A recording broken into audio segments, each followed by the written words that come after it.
రాక రాక ఆధునిక వచ్చిన మెడికల్ కాలేజీ మరియు మెడికల్ కాలేజీ ప్రొఫెసర్లు డాక్టర్లు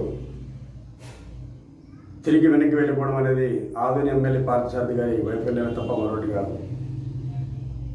ఎందుకంటే ఎంతో గొప్పగా మరి అసెంబ్లీలో మాట్లాడాను, ఎన్నోసార్లు నాకు లాటరీ తగిలింది, ఎన్నోసార్లు మాట్లాడానని ఒక ప్రగల్భాలు పలికిన మన ఆధునిక ఎమ్మెల్యే పార్థసారథి గారు మరి ఆధునిక మెడికల్ కాలేజు మరియు డాక్టర్లు వెనక్కి వెళ్ళిపోతే ఎందుకు ఆపడం లేదని ప్రశ్నిస్తున్నాం.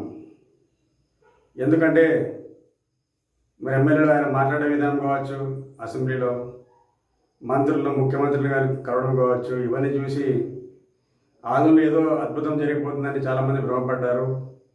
కానీ మెడికల్ కాలేజీ రద్దు కావడము, డాక్టర్లు వెనక్కి వెళ్ళిపోవడంతో ఆ భ్రమలు పంచలయ్యే అవకాశం ఉంది. అదేవిధంగా మరి ఆదిన ఎమ్మెల్యే గారు అమరావతి విజయవాడకు వెళ్ళినప్పుడు మెమోరండంలో అనగా వినతి పత్రాలు పంచడానికి పనిగా పెట్టుకున్నారు. చాలామంది అధికారులు కలిసి పాంప్లెట్లు పంచినట్లు మరి మెమోరండం పంచుకుంటూ వెళ్ళారు.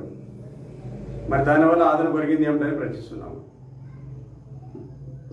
అయ్యా పార్థసారథి గారు, కేవలం మెమోరండం ఇస్తే పని కాదు, లాబింగ్ చేయాలి, మంత్రులను కాకపట్టాలి, ఆదరణ దుస్థితి గురించి పర్సనల్గా తెలియాలి తప్ప మీరేదో అంత ఫోటోలు దిగి చిన్న చిన్న వీడియోలు చేసి యూట్యూబ్లో పెట్టడం వల్ల మీరు ఒక యూట్యూబ్ స్టార్గా మిగిలిపోతారు తప్ప ఒక సక్సెస్ఫుల్ ఎమ్మెల్యే కాలేరని చెప్పి హెచ్చరిస్తున్నాం.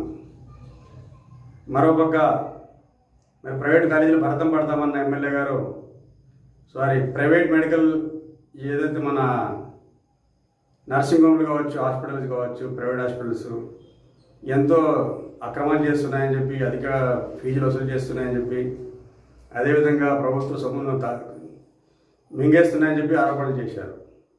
మరి ఎన్ని ప్రైవేట్ హాస్పిటల్స్పై మీరు చర్యలు తీసుకున్నారు?